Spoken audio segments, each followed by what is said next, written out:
But this Republican race is really wide open. Of course, we also point out, well, we're a year and a half from the election here, Susan, but they're in the low double digits, even the leaders in New Hampshire. That's right. I think it's right that there's no front runner. There's a first tier maybe of four candidates. And I think some troubling news for Jeb Bush. You know, he's been focusing on raising money. He's going to come out with a huge number for his super PAC in terms of early fundraising. But when you look at the early states, that's not where money is the key. In Iowa and New Hampshire, it's connecting with voters. He's in 7th place in the most recent poll. In Iowa, he's basically fallen from being in a kind of a modest first place in New Hampshire. Does money allow you to sustain losses in a string of the first states, in Iowa and New Hampshire, and perhaps in South Carolina? South Carolina then looms as a very important contest when we look at it next year.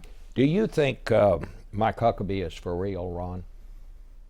Yeah, he's for real. He's somebody who was modestly successful in Arkansas, who comes across as very affable, very populist in a populist setting. But there's another side to him. He can be very prickly, even mean.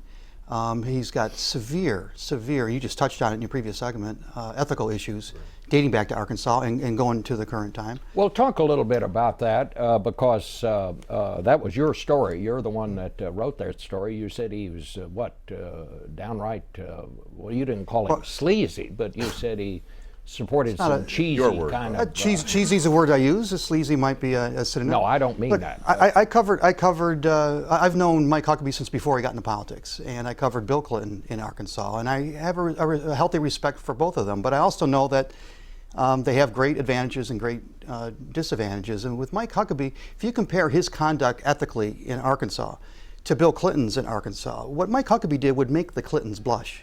I mean, Bill Clinton, for all his faults, did register a huge ethical reform initiative in Arkansas that really cleaned up government in Arkansas. And Mike Huckabee registered at Target. He literally asked his donors and his friends to give him gifts while he was governor of the state of Arkansas. But what about this infomercial about diabetes? He said, well, I was just advising people to eat healthy, basically. Well, no, as you know, there was more to that. And I really like the way you kind of put him on his heels, and he had to filibuster you.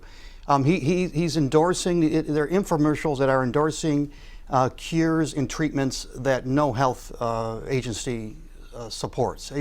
He's linking cancer to cures to the Bible verse. It's just not the kind of thing, it's just not, as Frank Bruni wrote today in the New York Times, of all the adjectives you could put behind his activities, presidential is not one of them. Right. No, I thought his handling of your question was frankly pretty lame. I thought that, and I think there's going to be a whole range of questions that he's going to get on his business activities since he left the governor's mansion of Arkansas. And look, I think he needs a better answer. And I think part of his appeal in 2008 was populism. I think he's sort of lost a lot of that. I mean, he's not in Arkansas anymore. Somewhat like the Clintons, he's basically been gathering a lot of money, and I think he has no answer for it. I actually think Huckabee has a different problem, and that is that last time he broke through in Iowa in a big surprising way without much money, without much organization, because he had so much appeal with the evangelical voters who are so important in Iowa and in South Carolina. And this time you see the whole field competing for that vote, including Jeb Bush yesterday. You don't really think of him as the evangelical candidate. He gave the commencement address at Liberty University talking about his faith and the importance of his faith and the importance of religious people in American politics. So I think that's Huckabee's bigger problem. His base is now splintered among the whole field. Where he's distinctive, though, is on the populist message. But the problem is if people don't trust you, they're not going to trust the populist message. If I can go really back to your poll, Marco Rubio is obviously the news in your poll, but the New York Times had another good story today pointing out this sugar daddy that he had, who supported his personal finances, supported his political campaign, supported his political agenda, all the while he was getting state money that Rubio was helping shepherd his way. And in the article, Marco Rubio says, where's the conflict? Well, that sounds awfully Clintonian to me. We can't have a set of political leaders right now who are mingling their personal and political monies and saying things like, where's the conflict? Well, the conflict is right there. Do you think, John, that Iowa is going to matter in this presidential race, where you had all these candidates going to be out there competing for the conservative Christian vote, as it were? That well, that's important in Iowa and important in some of the other early states like South Carolina, for example. But will that be an issue that will be with us, and is that important as the campaign season unfolds? Well, it's not the case. It's easy to pigeonhole Iowa as being only about social conservatism. It's not. It's obviously has other elements to it too, and I think it kind of depends on who wins out there. Susan's point, I think, is right. You've got a lot of candidates, including Mike Huckabee, who won it in 2008, Rick Santorum, who won it in 2012.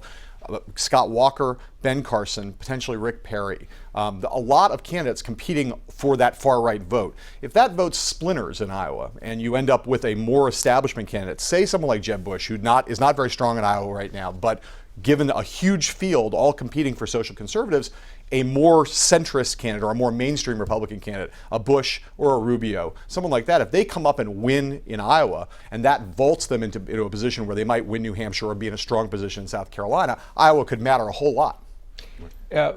Mark, you were No, I mean, I just think that there's no logical firewall for a Jeb Bush. I mean, I think New Hampshire actually will be more interesting. I mean, sitting here a year and a half out than Iowa, just because there's much less. Actually, it's not a year and a half. It's Well, 6 7 months. months, yeah. Sorry, I'm getting my calendar messed up. I think, look, it's more of a clean shot. I think that the Jeb Bush campaign there, I mean, I think that would be the logical place for him to win. I don't think South Carolina is safe for him. And then you sort of see this big cluster of industrial states coming forward. I mean, I don't think, that's safe for him either. So he needs an early win. And I think the question of what all that money is going to mean that you raised, Susan, is sort of central to this conversation.